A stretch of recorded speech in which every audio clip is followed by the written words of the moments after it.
So, I want to talk about something that's very topical, and that is the whole nature of being offended and how, as a society, and I think this can apply to any Western society, we seem to be living in an era where there isn't a day goes by where there isn't some controversy over something.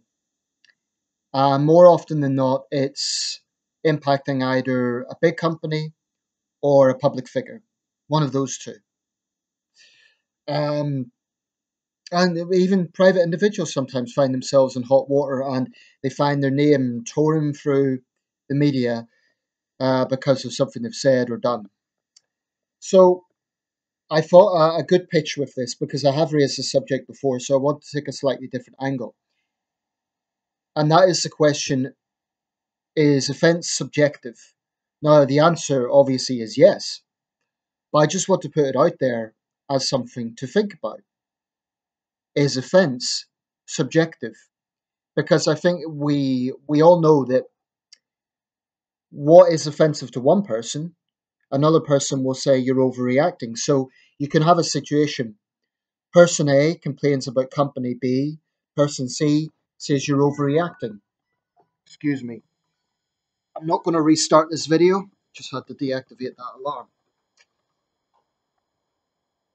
Okay, so yeah, people get offended seemingly every day about something. The latest thing, if you could keep track, is that Tesco apparently has some sticker on their trolleys, and it depicts a human figure with a dress, implying it's a woman, pushing children in the trolley. It's a safety thing to show what angle you're supposed to put them in and so on.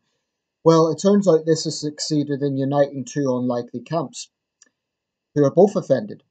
On one hand, is Fathers for Justice, the fathers' rights activist group, and their issue is that it's excluding fathers because it's implying only mothers can look after children. Feminists, on the other hand, are complaining because they say it's putting women into the stereotypical role. Presumably, the dress image is working them up as well. So that's an unusual issue where it's actually uniting both camps, men's rights activists and women's rights activists, albeit for different reasons. Um, my take is that they both need to reflect on it and think ultimately this is just a sticker. And this is why.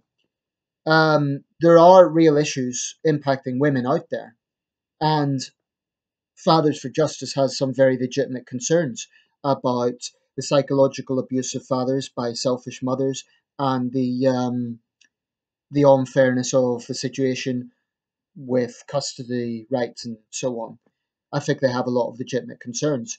Feminists, certainly there are issues that impact women, serious issues. I've always made this point around the world, but this is a good example of the sort of thing that Western feminists get worked up over. Now they would retort that you can't be you can't oppose everything at the same time. But the problem is by making an issue of something that is relatively trivial, I think it overshadows the important things. And that's the problem. But here's the thing. Honestly, could I be self-righteous and say, "Oh, you're all too sensitive. You're all snowflakes. I never get offended by anything." To be honest, I would be a liar if I said that. There are things that I don't like. There are things that I feel uneasy with, and there are things I will vocally condemn. So maybe some people will say I'm too sensitive on those issues. I'll give an example. The chef Gordon Ramsay, I really don't see the appeal with his shows. The way I see it is he's yelling in people's faces, he's abusing his position. I just don't see what's appealing about that. And I don't like the message it sends out that to be successful, you have to be a bully. Because what he's doing is really bullying behavior. It's yelling in people's faces, people who can't defend themselves. I think it's disgusting. And I have no respect for Ramsay. Now, others can retort, oh, but he's a successful chef. Who are you to criticize him? Blah, blah, blah. So it's like, that's an example. It's subjective. To me, it's not a trivial thing because it's sending out the message that bullying's okay. They would say it's just a TV show. So the question really is, where do we go from here? Because what's interesting is there was actually a meme going around the internet at the moment, and it's them me. This isn't word for word, but it was roughly like this. It shows four images.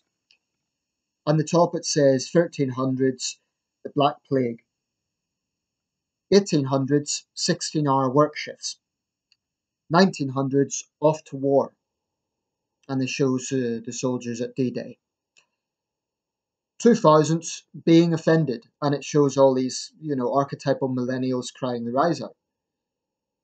Now, the implication there, obviously, it's an oversimplification because we do have pandemics today, we do have war, we do have work exploitation.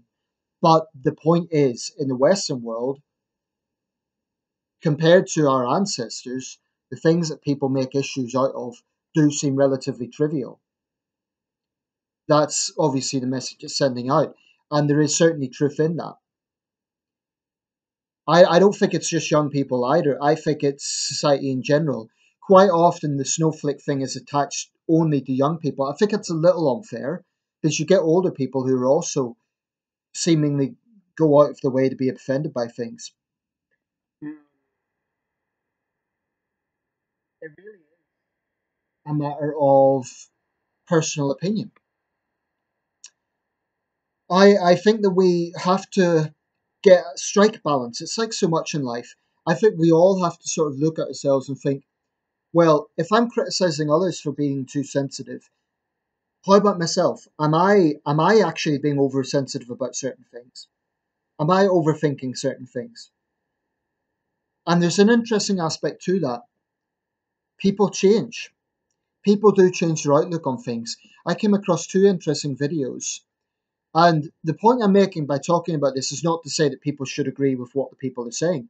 It's just to make the point that people do change. Now, in one of the videos, there was a British woman, I guess she'd be in her 20s, and she was saying, I used to be an SJW. And clearly, from the way she was talking, she was now endorsing more conservative thinking. But she was openly saying, I used to be an SJW. I used to think this way because, and I'll let you check out that video for yourselves. Maybe I'll put it in the link here. She was saying it used to be about what older peer figures would tell me, and I would slavishly believe it. And that's how she was saying she went away from that way of thinking. The other video was a trans person saying that they love Jordan Peterson, who, of course, is famous for being a free speech advocate and for his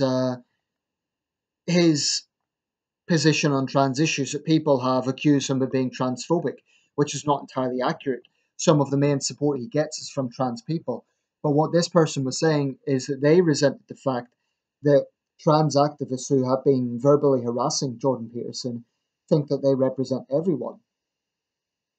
So the point I'm making by citing those two cases, and I'll try and put links to those videos, is that people do change their outlook on things.